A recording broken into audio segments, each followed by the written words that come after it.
Ciao guys, I'm hungry. Are you hungry? I was thinking about having a snack, so let's just scroll TikTok. I am well aware that I am late like 5 years now, but I have an air fryer, so I want to start with a couple of snacks. And you know, TikTok is the best place to find ideas, because there is no explanation, no quantities, and nothing about the recipe. So I will guess the recipe. The first snack idea, it's air-fried rice paper. It's basically chips made of rice paper and roasted seaweed stuck together with water. Let's give it a try. You start really easy with some water on your rice paper. That was the first time for me, so I didn't know how much water was enough. I poured it twice because I felt it was way too dry. I believe I ended up with a little too wet rice paper. Then you put your roasted seaweed on top and it will stick like immediately. After that you oil the rice paper side. I used sesame oil because I thought it could be a good combination, and also I salted it a little bit. I helped myself with some kitchen paper because I thought it was too wet, and also I tried to fold the extra seaweed that had no rice touching it, and then you should cut it like in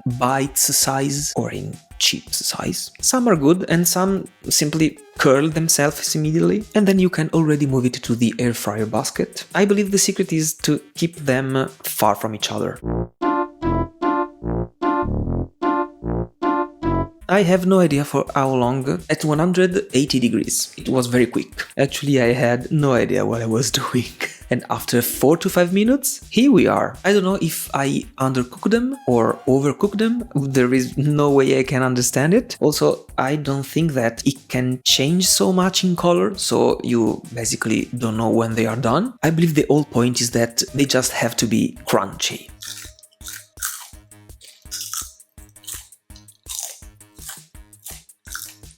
The rice paper is the key of the crunchiness for this recipe. What can I say? I don't think I'm gonna make them again, because they were crunchy, yes. But the only thing that you can taste is the seafood flavor from the seaweed. Maybe a good idea could be to season it or to give some spice or something like that. Maybe you can eat 8 or 10, but then you will be tired of them. Also, there is no way you can feel full after that. So it's basically a snack with no point. Good idea on paper, on rice paper, but missing way too much. I'm still hungry, okay? Let's make something more substantial.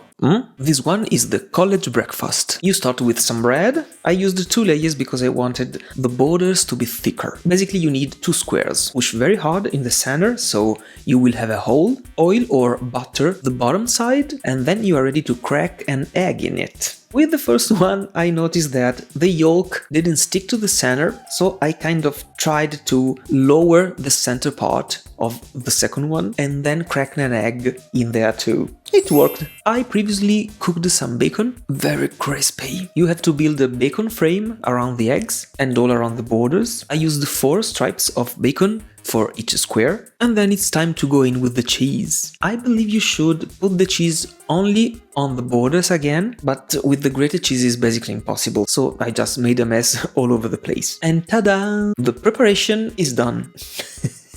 Okay, the basket is not big enough. I know, you know, everybody knows. But fake it until you make it, right? So I just went in, like if the size was perfect. And you know what? Everything was fine. Then you should cook it for 10 minutes at maybe 200 degrees or 190, I'm not sure. I think I left it 2 or 3 minutes more than that, and it came out just perfect. The eggs were still runny, the bacon was even crunchier, and the cheese got brown and crunchy as well. You know, the taste, of course, is something that you can imagine. There is nothing wild, nothing unexpected, but it's just very savory, and the texture of each food is perfect with one another. The bread is still soft on the inside but crunchy on the outside. The egg and the cheese are so soft, and the bacon is very crispy. So this is like a super comfort food, and I can imagine why people want it as breakfast. Everybody could wake up to that. You know, Alessio is not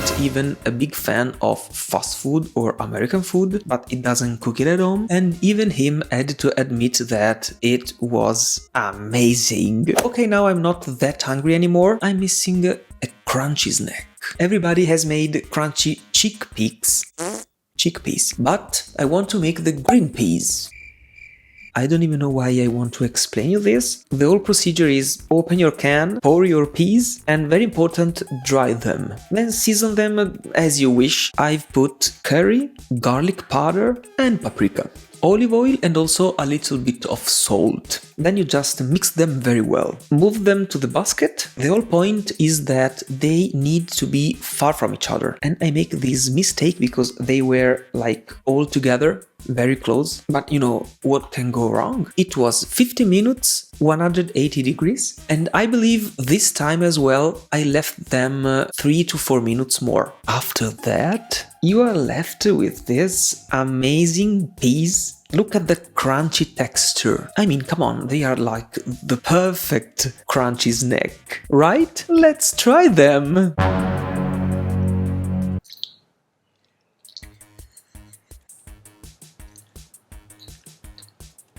They suck. No, okay, they don't suck. It's just that they were not crunchy at all, and I am sure it was all my fault. They just came out like something absolutely useless, pointless. They were basically a peas salad.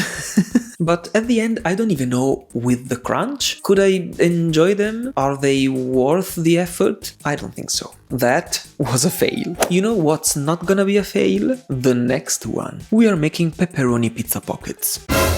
You'll need your bread, your pepperoni, egg wash, a delicious pizza sauce that I made before with tomato sauce, olive oil, basil and oregano. I wanted to make 3 pockets. The fun part is to push the center in order to make space for the filling. I saw it done with fingers, so I did it. The process is a little bit weird, but very effective. When all the center is pushed down, add your pizza sauce, very carefully because you don't want it on the borders. Then in with the cheese. Again, attention, it needs to be in the center. And then it's time for your pepperoni. Then it's time to egg wash the borders. Then just fold them in half. I thought that I could push a lot with a fork to close them, but don't do that. Just egg wash everything inside.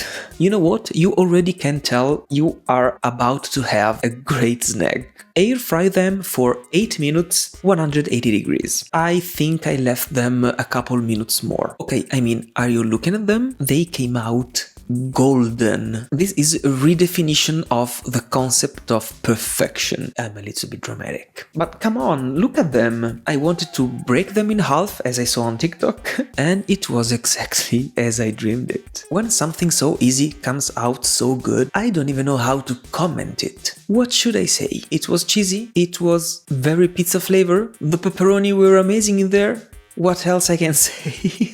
I was overwhelmed by them. The whole reason why today I started looking for a great air fry snack, these pockets are the reason why. I want to live with them and I want to die with them. I knew already, without even knowing it, I am an air fryer guy. Now I can renovate my kitchen and get rid of the oven and the microwave and the hob. I don't need anything else. The air fryer is basically what I need and what I will need for the rest of my life, right? If you have any suggestion or recipe or some grandma recipe from 2018, just tell me down below on the comments. Oh, and also subscribe, please, if you want. I'm working on a huge video, bigger than the spam one. So if you subscribe, you will know. See you soon!